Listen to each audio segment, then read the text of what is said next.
Hello, everybody. We like to welcome you to our MinWIFT Monday, and we're just going to allow a few minutes to let everybody come online. Just want to ensure that you can see us. We've muted all of your microphones, so if you can just nod your head if you can hear us. Great. Good. So we're just going to wait a few minutes. My name is Ferrey, and I will be your moderator tonight for the first part of the evening, and Alison, Guessou will be the moderator for the second part of the night.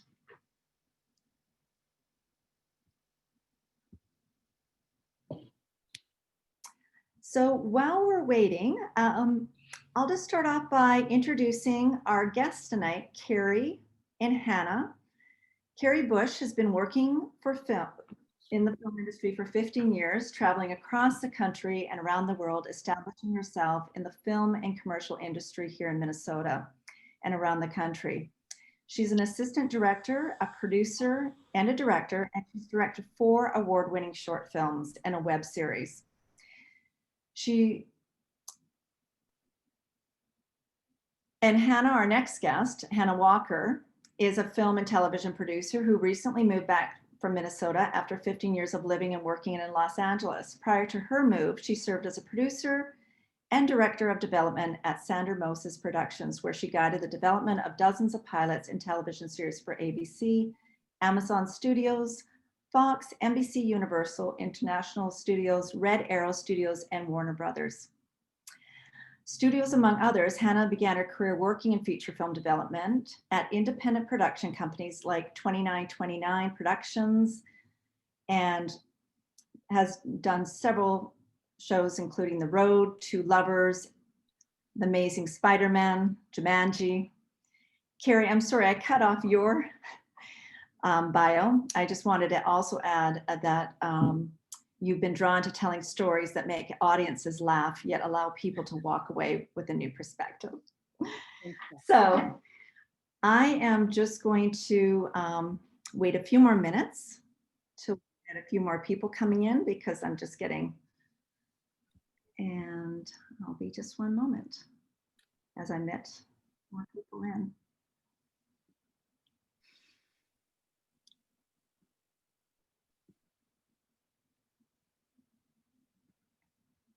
Okay, well, while we're waiting, because I have the controls to admit people in, I'm going to ask Alison, my co-host, to unmute her microphone and introduce herself while we're waiting.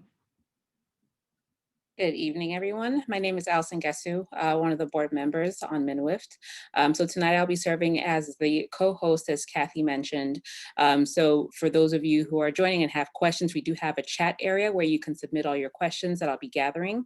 And then at the end of the session, or at least once we've gone through hearing what Carrie and Hannah both have to say, we'll be able to help address those. But thank you for joining us this evening.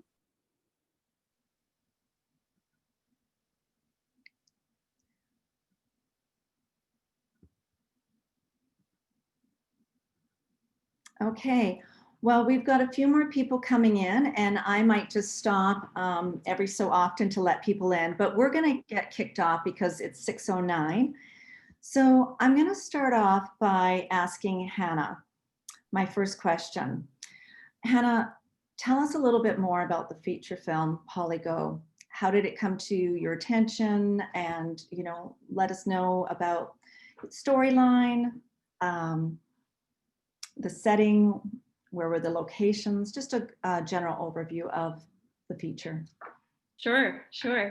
Well, first off, I just want to say thank you to you and to everyone for being here, for allowing me and Carrie to be here to talk about this great feature and talk about our amazing crew, specifically, who were really the people who allowed this all to happen. And, you know, hopefully we can give you guys some insight into our experience shooting during this time, and hopefully we can be helpful to everybody here. Polygo is a project that was brought to me actually by Laura Ivy. She's one of the producers of the project, and I believe I was referred to her actually by a couple of people in the community here. One of those people was Carrie Bush. Carrie and I have worked together in the past, and anytime I have the opportunity to work with Carrie, I jump at it. And so that instantly drew me to the project and made me want to learn more about it. And after meeting the script and after meeting the rest of the team, I was sold and 100% on board. The film itself, we obviously filmed in Minnesota. Most of filming took place in northern Minnesota, in Hubbard County, in Park Rapids and the Nevis area. And the reason that we were up there was actually the writer and one of the producers of the film, Jacob Green, is from here. And I think like a lot of Minnesotans who have left, has always wanted to come back and do a feature here. And so this is the feature he brought back, and he wrote it specifically for Park Rapids because that's where he has a deep connection to. And yeah, in terms of the storyline, it's a really sweet film. It's a coming of age comedy. It's sort of a fish out of water story about this young boy, Polly Go, who's 16 years old. And he finds out, he's kind of this aspiring scientist, robotics guy. And he finds out at the beginning of the film that he hasn't gotten into sort of his dream school, and that school would have allowed him to study and learn under his idol, this sort of reclusive professor, Chuck Shikanjansky. And rather than kind of take that, he decides he's going to rebel and find a way into this college. So he steals his uncle's van, drives across the country. He's from Los Angeles. He drives to northern Minnesota to try to track this guy down and convince him to reverse the school's decision. And along the way, he meets this young woman. Her name's Avery, and they form a strong friendship. And Avery agrees to help him track this guy down, and it sort of evolves into a friendship film. And I think, like all great friendship films, there's a lot of learning along the way. They learn from each other, they learn about themselves, and there's lots of kind of fun twists and turns. So anyway, it's a really sweet, fun film, and yeah.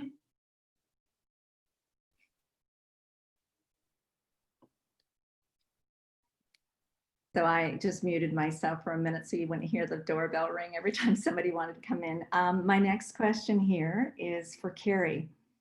Carrie, I'd like to talk a little bit about the Scout and the first time you visited the location. Just maybe start off by telling us who attended and how long you stayed for. And most importantly, when you were looking at the locations, were you starting to think about how you were going to schedule it, how you were going to put together the shooting schedule, knowing that you were in the middle of COVID-19? Yeah, for sure. So the project Polygo first came to me last January, and their plan was to shoot in May and June. So I, talked to Laura Levy, that one of the producers that Hannah mentioned. I talked to our director. I talked to like 3 of the other producers in January. They already had at that point scouted the summer prior in northern Minnesota, and I already had a really good idea of the locations that they wanted to film at. So when I was brought on board in January with the idea of shooting in May and June, I jumped at it because I've never been brought onto a movie with that much prep and already things put in place. And so, as things developed and COVID happened, the movie, we all kept in touch, and the movie kind of, we were kind of touch and go for a while if it was gonna happen, and it got pushed with the idea of filming in August and September, and I just kept crossing my fingers that it was gonna happen, because I really, like all of us, needed to work. And in July, Hannah and Laura and I went up to Park Rapids to do a scout because the director and the other producers were either in LA or up in Canada. So we scouted, which really helped to inform the schedule, of course, in July, or June, rather. It was June, right? End of June. So the three of us went up there and scouted some of the locations that they already had, like, you know, like in their mind that they would, that they wanted, that they're interested in, the resources that they had at their disposal. And yeah, one of the, you know, as we went up there with COVID eyes, it was definitely like that helped to look at the locations. Like, is this a practical location in a pandemic? Is there enough space for everybody? You know, one of the locations that we filmed in was a house of the producer Jake's wife's grandmother. And so that was, the director really loved that house. And so we kind of looked at all the logistical aspects of that location with COVID eyes, and determined one of the scenes that would have taken place at that location was in a loft upstairs. And it was really tight. And our recommendation from that scout was that we found a different location for that scene, just because it would have been tight no matter what, and sketchy because it was like kind of right by the stairs and everything. But with COVID, it definitely was a non-starter, really, because it was so tight. Carrie, you also mentioned to me that you had to start, schedule things differently just due to the testing guidelines. Do you want to touch on that maybe later, or just explain to us, like, yeah. I mean, COVID definitely plays a factor in your schedule on lots of different levels. And one of them is the testing. The film is a SAG film, which requires people that are in Zone A, which is determined by SAG, people that are closest to the actors, have to get tested 3 times a week. And then people in Zone B get tested once a week. And how we had it set up was that we went into town, into Park Rapids for the testing. And it was within a time frame from 8 to 1. And for the most part, that worked with our schedule. People went and got tested before they went to set and stuff. But there were times where we were on, like splits or overnights. And, we had to either work with them with going maybe a little bit later, or one time we had to get really creative because we needed to get like sunrise shots, and the sunrise, like we had to be on the lake at like 5 a.m, and the hospital couldn't accommodate that. So we had to do the Let's Get Checked, which is like an online mail-in COVID testing for some of the key people that couldn't later then break away to go into town to get tested. People like myself and the director and the DP and actors, etc. And before we get too much into all the onset protocols, I'm going to have you hold on that thought for a moment. I want to just jump back to Hannah for a minute and just sort of back up and talk about let's stay in the pre-pro for a moment. And just, I want to talk about the accommodation and sort of what happened with after the scout. And Hannah, if you could just elaborate on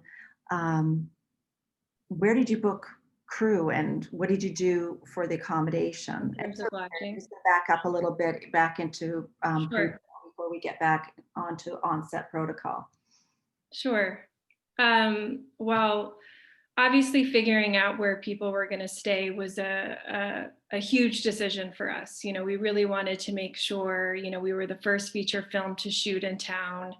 we really wanted to make sure our crew and cast felt safe and secure. You know, we wanted to create sort of this quarantine bubble of sorts for everybody. So we wanted to make sure we had a place that could accommodate that, but also make people feel comfortable. You know, we were asking people, one of the big things that we asked our crew to do in agreeing to come onto this project is we asked them to not go home. And that was really important for us to make sure that we didn't have, you know, people coming in and out. And, you know, it was important for us, especially given where we were at that time. You know, we were kind of figuring a lot of this stuff out in June and July. And I mean, stuff is still being figured out now, but back then even more so. It was really important to us that, you know, people, you know, who decided to take this job stayed with us. So having a certain level of comfort was important. And so we ended up, you know, we couldn't have been luckier with where we ended up. Sorry, my dog's barking. We found this amazing resort, Northern Pine Lodge, and they really worked with us. They were our partners on this project, and they not only agreed to house our entire cast and crew, but they agreed to have us be the only people up there. And so we were really able to create this safe space for everybody. We were the only people there during production. And, you know, the owners of the resort even agreed to get tested along with us. So everybody that we were interacting with, you know, in the place where we were staying was safe and being tested along with us. You know, it was a little bit like summer camp. You know, the resort itself was a series of cabins that were on a lake. And so it was great on the weekends because people weren't allowed to go home. They had access to outdoor activities. And because of the time of year we were shooting, you know, swimming and boating and all kinds of stuff like that, which was really great. And then, you know, because it wasn't a typical hotel, we did have people, everybody had their own room. But the cabins were multi-room cabins. And so there were some shared spaces. So a big part of our prep was figuring out kind of how we were going to lay everybody out. How do we put people in cabins where they feel comfortable? And so we did that by kind of existing relationships and also, you know, by department, people that we knew were going to be working close together. We would, you know, put them in cabins together. And that seemed to work out really well for everybody. I think everybody was really comfortable with where they ended up. But again, it was, you know, a big decision and a many months long process making that deal. And it's amazing that you asked them to stay and not leave for that entire time, which is incredible. Yes. And there was no visitors as well. So we did know that was a big thing we were asking. And so did you have to put that in a contract or a deal memo? I mean, when you first hired people, did you have to include language around the whole COVID protocol?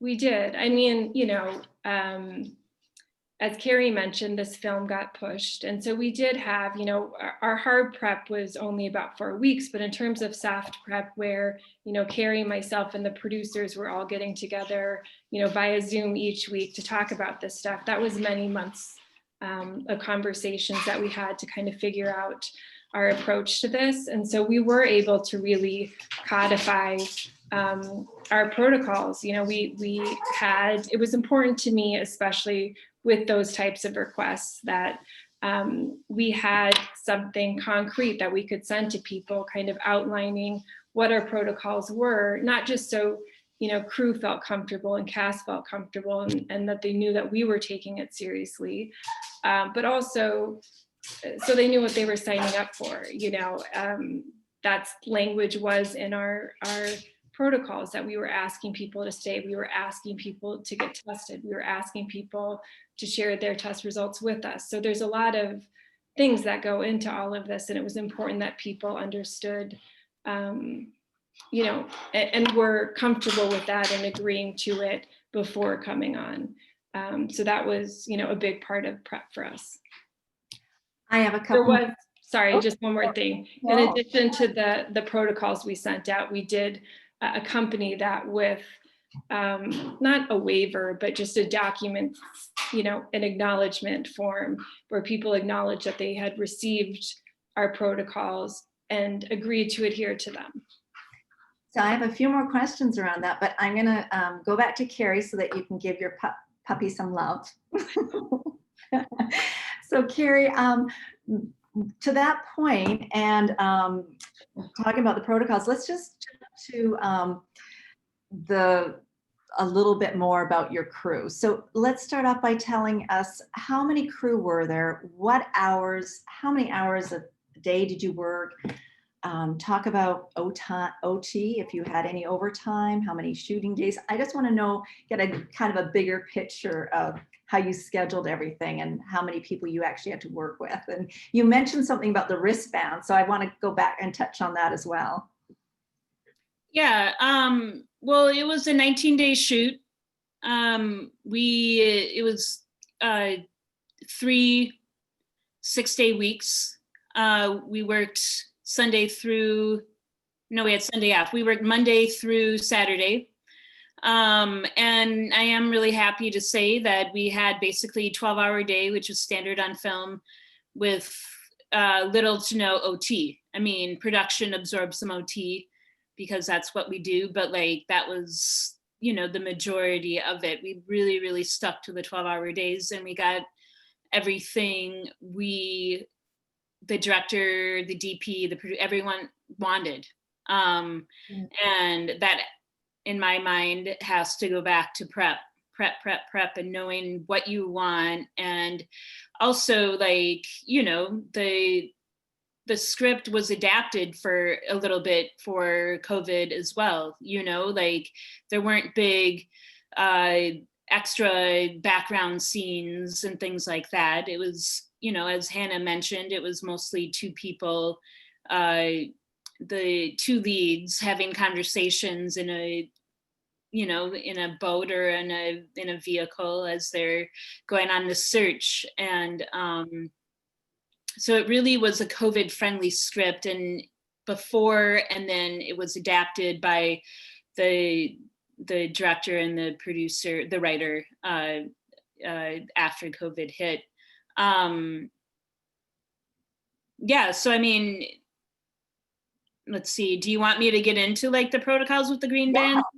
Let's talk about, you mentioned about, I love the base camp having wristbands. So you had zone A green and zone B, which were red. Yeah, let's just dive into that. Okay, yeah. So one of the, like COVID is new, right? Like we're all kind of figuring this stuff out. So in prep, one of the conversations we had right away was like, how is this going to go?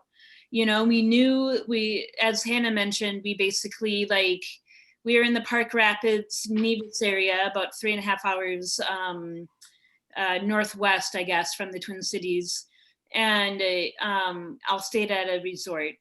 And all of our locations were within 20 minutes, like a 20-minute drive away for the most part. And it was decided that like the actors would get ready at our resort. That's where our base camp would be for hair, makeup, and wardrobe. And when we were figuring out, okay, so how's that going to work with, because one of the things that how we determined we'd start our day was with a temperature check. And, we were adhering to the zone A and the zone B protocol through SAG. And we decided the best, most efficient way to do it would be to do the check-in at the lodge, which was the focal center of our resort. And that's where breakfast would be. So everyone's day started there, and their call time that I gave them on the call sheet was, like on location. So people would go to the lodge, they would check in with Clarence, our COVID specialist, and get a temperature check. And then whether you're in zone A or zone B, we decided a visual cue was important, especially at the beginning, to indicate who was in either zone, because it's so easy, like in normal times, especially, I mean, on non-union jobs, people are like, hey, grab that, or, run in and do this, like people are kind of all hands on deck, but with COVID, you can't really do that.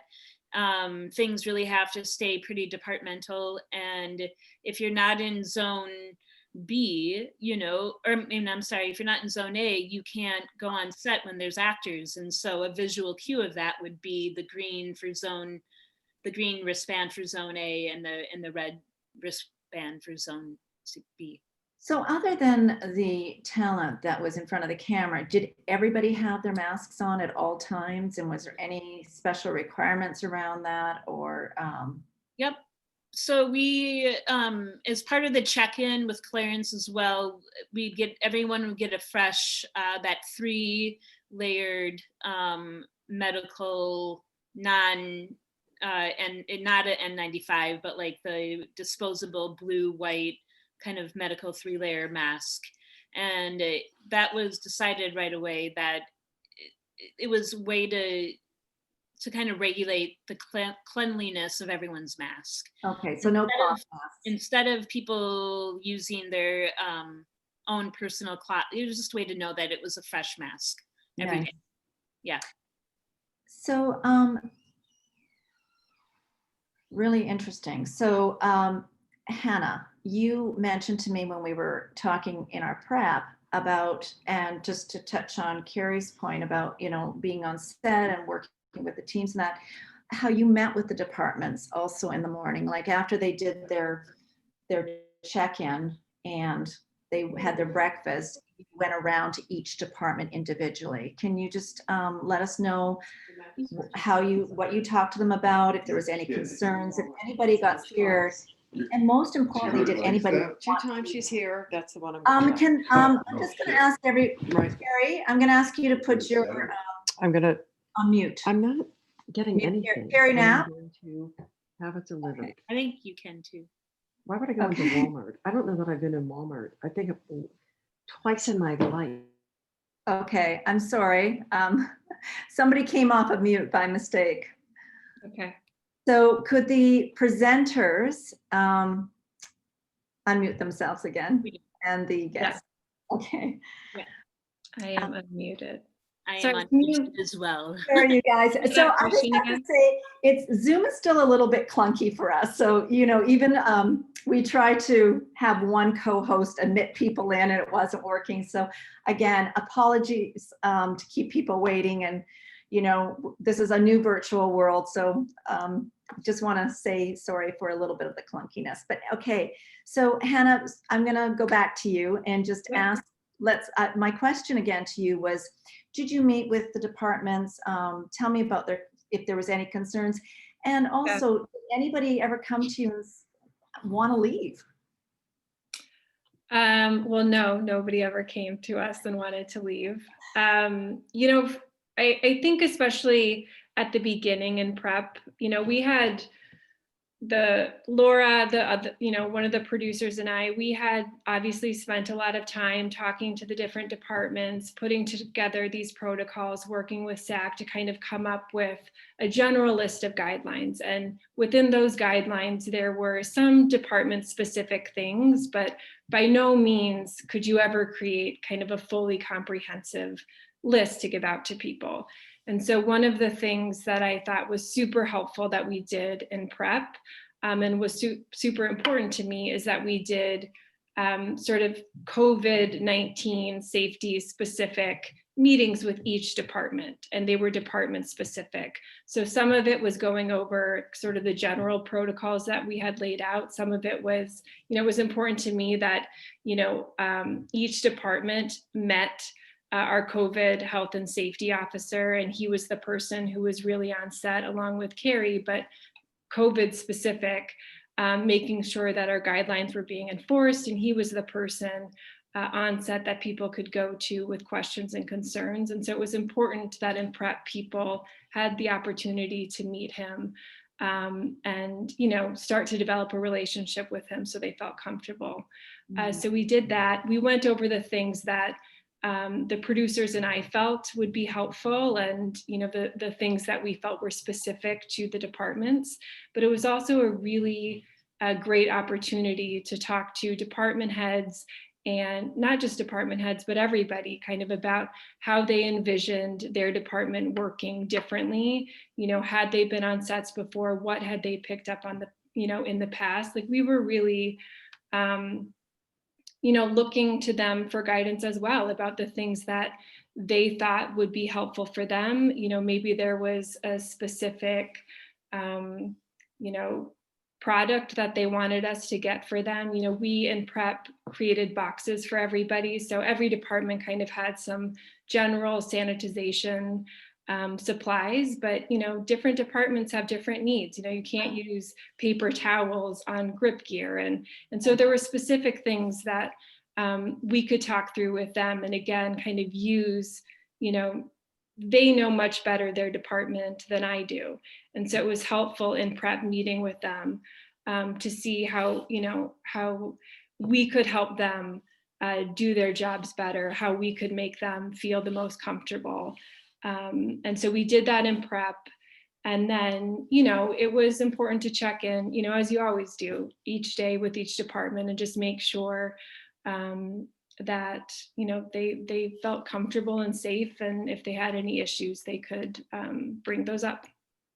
So to that point, craft service and catering, obviously they're good. I mean, amongst all departments going to have concerns, but that would be the department to me that would pop to my mind first. Like, how did craft service regulate the Yeah. safety of the crew?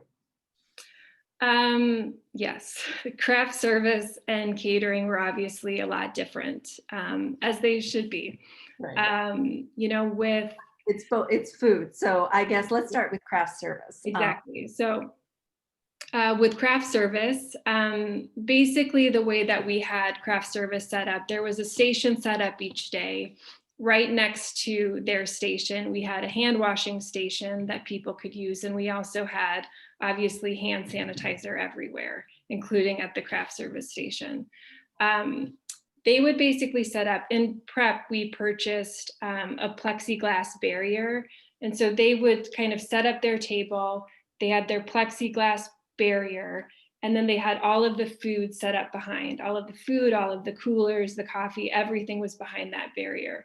And basically the way we had it is people would approach the table and the barrier and order what they wanted from the craft service person. So if they wanted coffee, the craft service person, masked and gloved, would get it for them and hand it to them. So there was no, bowls people could reach into, no coolers that people could reach into. It was all given directly to people by the craft service person. And we had a similar setup, honestly, for catering. We were really lucky in that we found a caterer in Park Rapids who was willing to work with us and our COVID protocols and our crazy hours, and called Three Bears Catering. They're amazing. And, we weren't able to have, the standard buffet line. We did still have a catering line, but basically people would, line up, come through, and the caterer had pre-packaged, individual boxed meals, basically. And people would come through, the caterer would hand the meal over, and then they also had, condiments and utensils and all those types of things. And everything had to be given to people by the caterer. So there was no reaching in anywhere.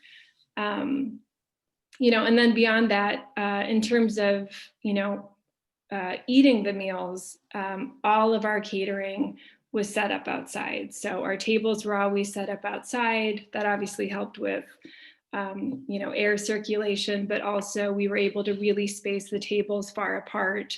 We had fewer chairs at each table, and that seemed to work out really well for us. That's great. Carrie, going back to the departments that you were closest to, was there any particular department that you had to really change things or you know, things that you wouldn't normally do, you had to set protocols around to adhere to?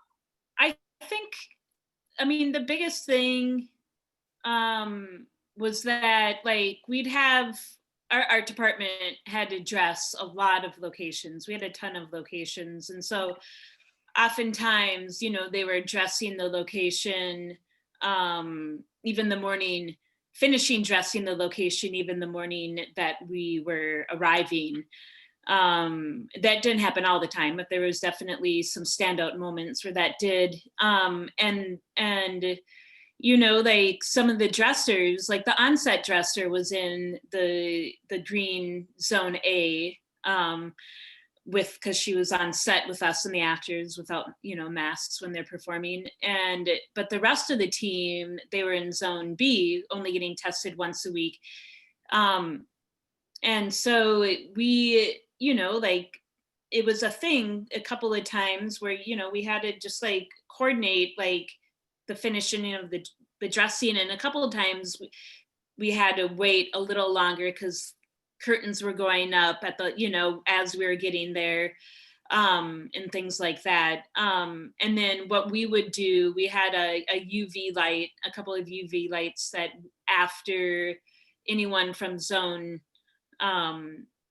B were on set, you know, we would, before the actors came on, we would have the UV light go on for 15 to 30 minutes, depending on the size of the location, to just help with kill any extra virus particle that could be in the air. Not, you know, at a certain point, it was like we were all getting tested and we were all pretty quarantined, but we were still adhering to all of these procedures. So that was a big thing, was just like making sure that the art department had enough time to dress the thousands of locations that they had to dress with their team before the shooting crew got there. And beyond that, it was pretty much like, you know, it ran kind of like a union shoot in the sense that every department took care of their own stuff. There wasn't kind of a free-for-all that you sometimes see on lower budget kind of indie projects that everyone is doing everything. You know, it was kind of very specific, like, no, you know, like hair and makeup, they had, you know, like the actors would have either their shield and mask. And, you know, if I was calling for last looks, you know, like they were the only ones that could give them the bags that the shield or the mask would go into. And that, you know, and I'm so used to like, hey, just give it to me, I'll take it, you know, so we can keep moving. But it just, you sometimes would have to take that extra time. Like, no, this is the way we're doing it. Like, we just have to pause for a second and do it right instead of doing it fast, you know. And that was, I mean, I don't think that that's a bad thing necessarily. No, it's not. You just have to really think carefully on every single movement you did. So you've talked a lot about the crew, and we've talked to both of you about the departments. Hannah, I have one more question for you before I open it up to a bigger audience here, and for the guests to ask questions tonight too. But I just want to touch on talent a little bit because, so Carrie, you mentioned you had, I think, 45 crew. And then do you want to just let us know about how many talent you had, if they were union? I think, Carrie, you did say earlier SAG, you know, your day players, extras, and so forth. If you could just let us know, and if there's any particular paperwork around that, or if you had a visit from a union representative. Yes. So yeah, we were a SAG film. So we had about 5 principal talent, and they were all from out of state. They were brought in. In terms of COVID safety, they were required to be tested and receive a negative result within 24 hours of traveling. And then they were also tested again immediately upon arrival. And then they were, of course, then put on that 3 times a week testing regimen. For our 5 principals, they stayed with us. They were, in the bubble with us because they were there for a long period of time. We also had about 10 to 15 day players. All of, the day players were from Minnesota, but just given where we were shooting, they were obviously coming up. Pretty much all of them came up from the Twin Cities, and even though they were local, they weren't really local. And so they also had to be tested in the same way. Because they weren't with us for a long time and we were trying to reduce, the number of people coming in and out of our bubble, we actually housed them somewhere else at a hotel that was nearby. So they were never kind of fully integrated into our bubble, particularly because with everybody else, we had sort of the luxury of those repeat tests. With them, they would be tested, appear on camera and then leave. And so we didn't want to run the risk of kind of fully integrating them into our bubble. In terms of background, one of the really helpful things that the producer, writer, and director did during prep was they went through the entire script and pulled out as much background as possible. So they really, there's a balance, right, that's happening now where you try to make your script as COVID friendly as possible, but you also don't want to lose out on the creative. And so they pulled out as much as they could while sort of maintaining, the creative intent of the scenes. And in most cases with background, given, the work state being in Minnesota and also given our budget level, we were not required to have union background. And so that freed us up to, again, keeping in mind that we're trying to limit the number of people with us, we were able to kind of pull a lot of crew for background. If we weren't able to pull crew, which we weren't in certain situations, all of our background, even though they were non-union, had to be tested in the same way and had to follow our COVID protocols in the same way. And, for the most part, most of our sort of non-crew background came into play on our very last shooting day, which was our only shooting day outside of Park Rapids. We filmed one day in Minneapolis, and that's where, we had a larger background scene. And your background was non-union, your principals were SAG. Mm-hmm. And then to just touch on my last question, did SAG, Yes. did they visit your set? Did anybody? Yeah, I mean, SAG was very involved in the process, as they always are, but even more so given everything that's going on. I mean, obviously, actors are the people who are unable to wear PPE while on set. And so SAG, rightly so, has, the strictest guidelines. And that was actually hugely helpful to us in prep because, we went into this without having other films to reach out to. We were one of the first films to go into production in all of this. And so we were really able to lean on SAG and look at their guidelines. And, in some cases, we decided to exceed their guidelines in terms of what we wanted to do. But that, what they were looking for really formed the basis of our COVID protocols. And so we were very much in touch with SAG throughout the entire process. They did end up sending out a site representative, which, based on other conversations I've had, and just so everyone knows, has become fairly standard practice now, just to make sure that, their people are safe and that, all the additional protocols are being adhered to. And, we ended up having a great experience with them. The site rep came out and gave us 2 very big thumbs up. He even took pictures of some of the things that we were doing so he could share them with other productions. And that's a huge, huge testament, I think, to Carrie and also to the rest of our crew, who really took this all very seriously and, maintained the same level of caution and professionalism throughout the entire shoot and really wanted to keep things safe for each other. Everybody was very committed to creating a safe environment for themselves and for everybody else. And that made it so much easier from, you know, the producer standpoint, to have a crew that was just, you know, wanted to work, believed in the project, and, you know, really took what we were doing seriously. So my last question, and this is for either of you or both of you, and before I turn it over to Alison, is knowing what you know now, would you have done anything differently? Do you want me to start? It's up to you guys. Yes. Okay. I would say, you know, I think in general, we did amazing. The shoot was amazing. The crew was amazing. I think for me, the one thing that I really wish that I had done is I wish I would have added an additional person to our office to help with some of the, with all of the COVID-19 testing, scheduling, paperwork. Every single test that is administered, you know, involved 3 pieces of paperwork. You know, there's a lot of back and forth with actors, with agents, and, you know, luckily we had just an amazing production coordinator, Amanda Schwartzrock, an amazing APOC, Maddie Archer Burton, and they really took a lot of that on.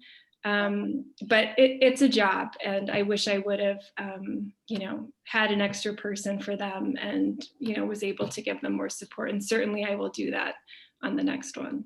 That's really good to know. And working in the production office, I know that it's probably invaluable for anybody moving forward and wanting to set up their office. And Carrie, I have the same question for you. I have to say that, I mean, I don't know. I mean, you know, on every project, I learned something different. It was like, oh, I should have done this differently. And there's not a big one like what Hannah just said. I know that's a huge one, and that was a big burden for the production office. I would say mostly like coming away from working on this feature, even more so, you have to be adaptable. You know, like we had, for an example, we had planned the whole shoot on the last day, going to a location that ended up having a COVID outbreak like a week before we were going to go there.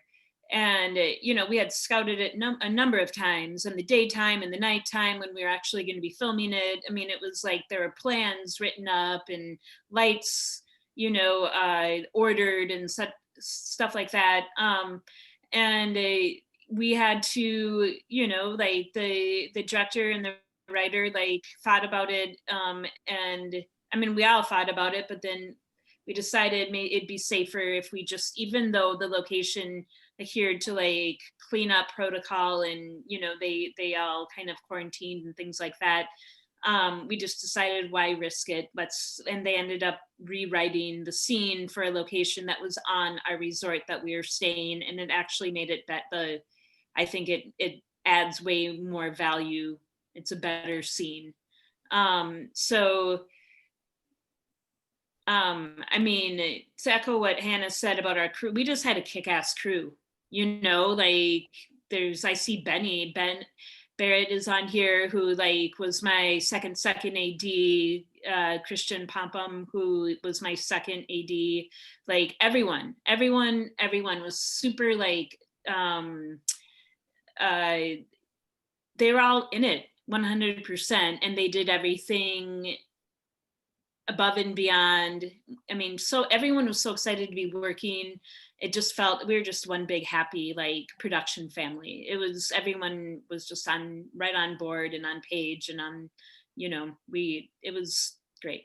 So that's awesome. Amazing. And I guess the success story here is that no crew or talent contracted COVID-19 and during this production. So that's huge in itself. So awesome. I am going to, just because the beginning of the hour kind of started off a little clunky, as I mentioned, with me trying to admit people in, I'm going to turn this over to Alison, but I'm just going to remind everybody to, again, keep your microphone on mute. If you have a question, please add it to the chat. And I see that Alison already put a note in chat, so she's probably got a whole list to go. So On that note, I'll turn it over to Alison. Thank you. Thanks, Kathy. So you both have done an amazing job at answering a good majority of the questions that have been coming through chat. So I'm going to cover just a few that I may have not have heard in conversation. And then if we do have time, we'll cover the others. But it seems like there was quite a few questions around costs. So one of the first was, how much would you estimate that the COVID protocols added to your overall production costs? A lot. I would say our budget increased probably 15 to 20%. Obviously there's, the cost of PPE and things like that, but definitely the largest cost is testing. We actually were able to partner with a clinic in Park Rapids, and they did an amazing job for us. They worked out an amazing deal for us, but it is still very expensive. And it was something that we decided very early on that we did not want to ask people to run any of the testing through their own insurance. So that was, that's the lion's share of the cost. I'd say 15 to 20%. Okay, and that probably goes along too with the COVID insurance question. Did you have to use that, and is there such a thing? COVID insurance. Yeah. There is not COVID insurance as far as I'm aware. One of the unfortunate effects of this whole thing is that production insurance in general has increased dramatically, but COVID is excluded from it. So that was another place where we saw an increase to our budget, is that the insurance costs have skyrocketed. But again, if anything happens related to COVID, none of it's covered. And in regards to lodging, did you have to pay a fee to buy out the resort for the quarantine bubble? We did. Just given how long we were there and kind of what we were asking, we negotiated just a flat fee with them. And how did, I guess, moving on to the protocol, I'll jump to that question, because you touched on this one just a little bit. For the crew, so it sounds like for the most part, the crew members, everyone was super compliant on set. But did you have a mitigation plan for anybody who would not be compliant or wanted to, get out? Yeah, everybody was compliant. We didn't run into any issues there, but certainly I think we made clear that, being compliant was, a condition of everybody's employment. And so I think, had somebody wanted to leave, I think we would have let them leave. It was really important to us to maintain a safe set, but also, the attitude of everybody on set helped tremendously as well. It really was, as Carrie mentioned, like a family. People wanted to, keep themselves safe for each other. And I think having somebody who, didn't want to be a part of that or be there would have, hurt the production. So we didn't run into anything like that, but yeah, it was a condition of employment that people adhere to our rules. That's good. And that was just all very clear at the beginning. Like that was in the paperwork, that was in the conversations Hannah had with each department. I mean, the expectation was that everyone was getting tested, everyone would have to check in. Like we didn't have any rogue people. Everyone did what they were supposed to do because they wanted to be working. Yeah. So that's good. And for those who are not familiar with the SAG protocols, are there only 2 zones? So zone A and B? There's 3 technically. Yeah. Well, and things have shifted a little bit again. A new document was just released, but at the time that we were prepping, there's technically 3 zones, but zone C is basically just the world. It's just everything. It's the FedEx delivery guy. It's anybody who's not part of your production that your production is interacting with. So it's, the grocery store clerk. So that we didn't need to, nobody in our crew would have been zone C. And matching that too with the seating arrangements for lunch, did people sit by zones, or did you keep them at a certain quantity? For the most part, we allowed people to sit where they wanted. Most people sat by department as they typically do. But again, we limited the number of chairs per table, and the tables were further spread out. All right, and there's an interesting question here about how you were able to get the testing you needed, since at the time when this production happened, it seemed like testing was limited or hard to get. Yeah, that was a long process, is figuring out how we were going to do that. And that is something that I would urge anybody who's interested in making a film. That should be the very first step, is figuring out how they're going to handle testing. Given where we were.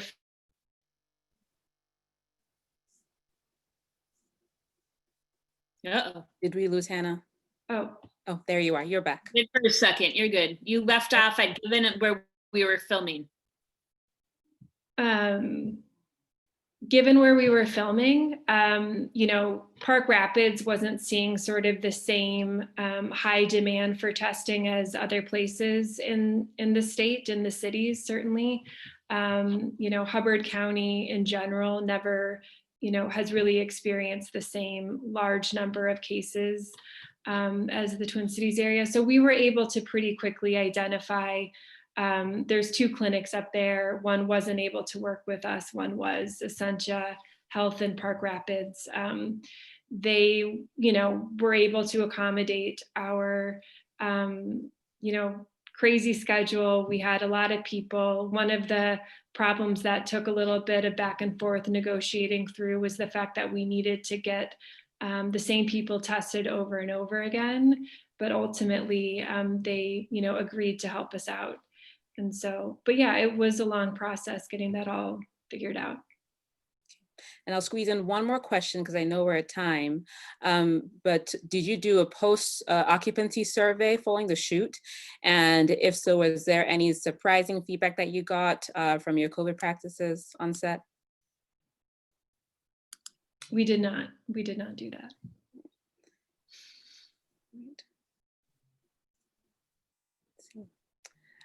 So Kathy, I think I'll hand it off to you because I know that we're a little bit at time here.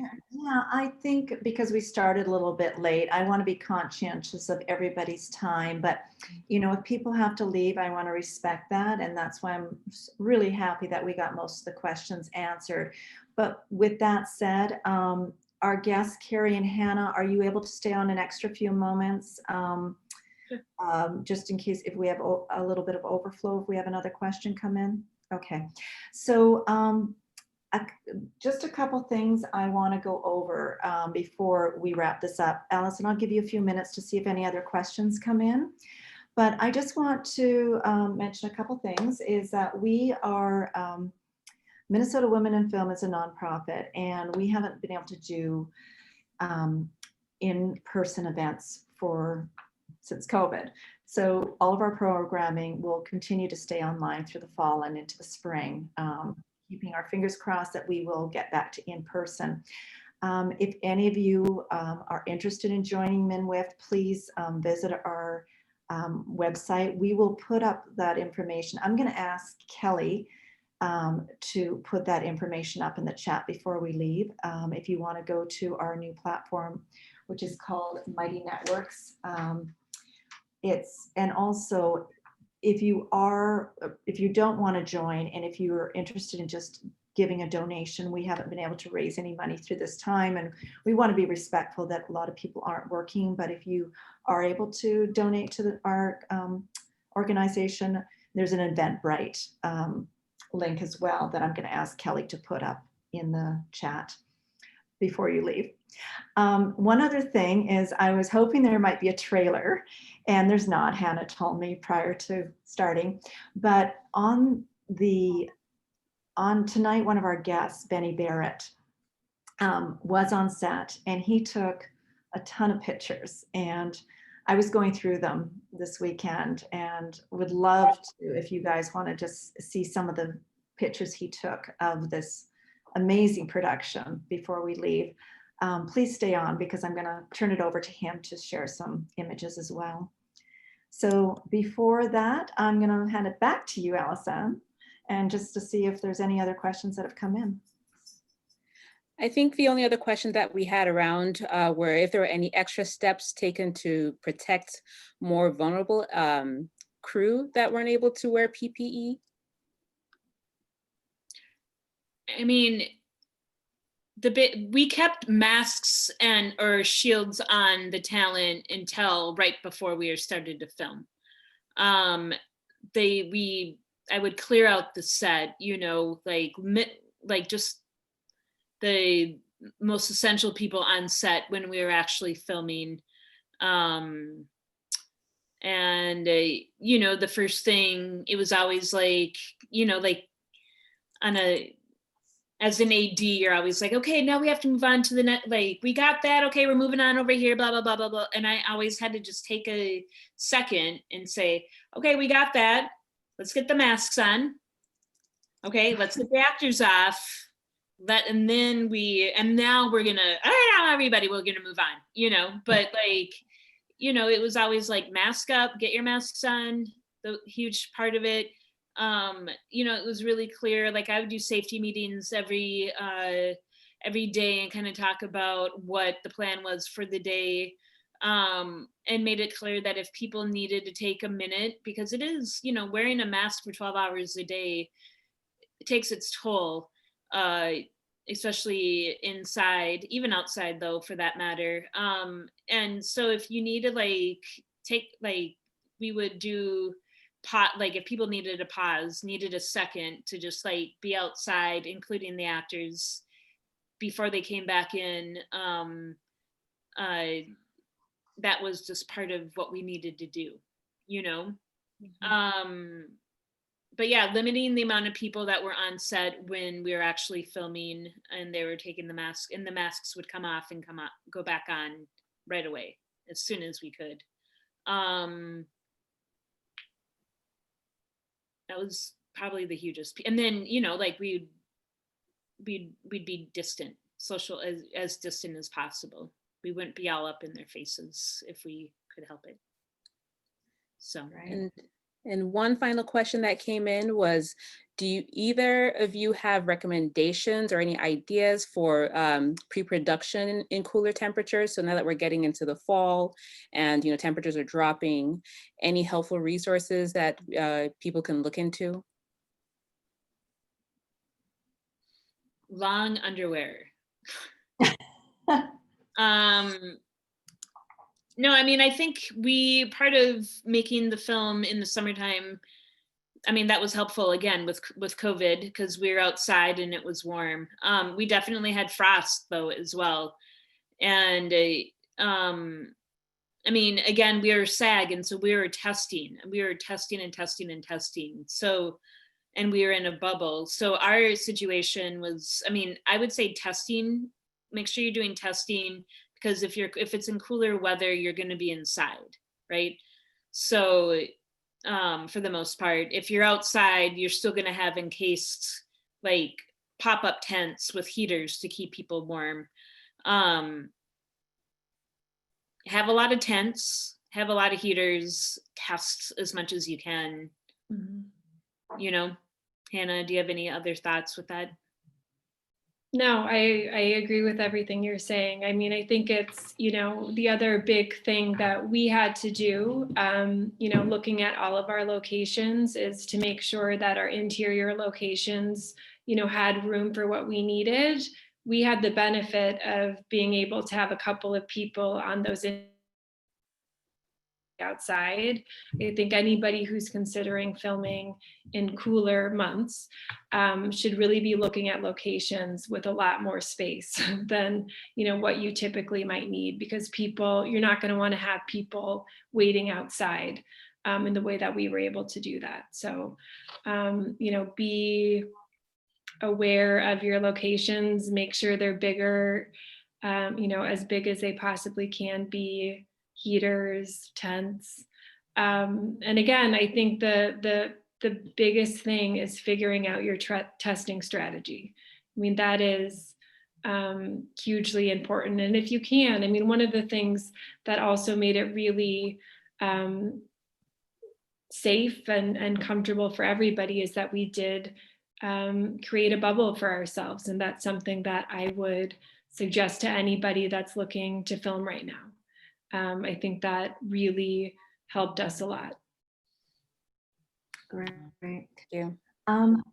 Alison has to drop off. So I am going to first of all, thank both Hannah and Carrie so much for taking the time tonight to be with us. I'm sure that all of you, everybody learned something tonight and got something from it. We've all been on set. For those of us who have gone back to work, some of us have worked maybe a few hours on set, a day or two, but to do a full-length feature is just amazing, and what a success story. So again, thank you so much for being here. Before I close this, Benny has sent over some images, so I'd love to bring them up and share my screen and go through them.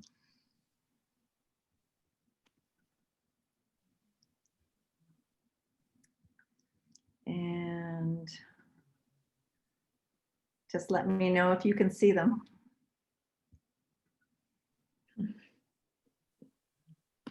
We can see it. Okay. Benny. That's one. I'm just trying to. Were you able just to send over the one image? Okay.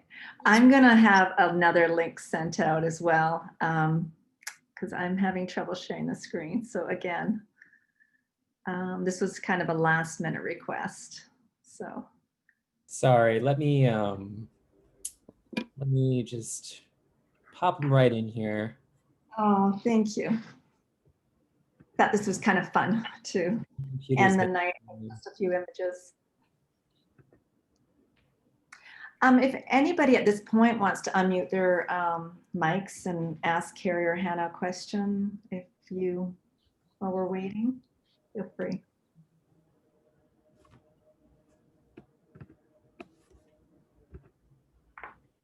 I'm Kelly, I'm on the board, and someone asked in the chat, and we are creating kind of a list of people have been sending us SAG stuff and other COVID things. And Evelyn, I see you're on the call, and Evelyn uploaded a bunch of her resources that she's gathered around the nation. And so we'd like to put it all together in our member network, as we're calling it. I would love at some point, we don't have to do it now, but if we can all kind of stay in touch with MinWift and help us to be kind of a resource center for people as we move through this, because I know it's got to be tough for all you guys who are out in production keeping track of everything. So Hannah and Carrie, if you have any links that we can, as those of us putting these resources together, kind of stay on top of, that'd be great. Yeah. Awesome. How are you doing, Benny? Good. Yeah, they're taking a little while to send. Oh, no worries. So what we'll do is we'll send a link out to everybody that was on the meeting tonight, just to give us all a little feel of what Hannah and Carrie and you and everybody. I just always love stills, on set stills. So thank you. Mm-hmm. There's a few photos available in the chat if you want to check them out, though. Okay. I'll make a little movie of it and put it in the member network. Cool. Anyone who's a member, come on in. Good. Okay, well, with that said, thank you both again, Carrie, Hannah, and thank you to all of our participants tonight for joining us. This was really invaluable. So with that, good night. Thank you. Thank you. Safe, Thank you. safe. Good night. Good night. Thank you. It was great. Bye, everyone. Bye-bye.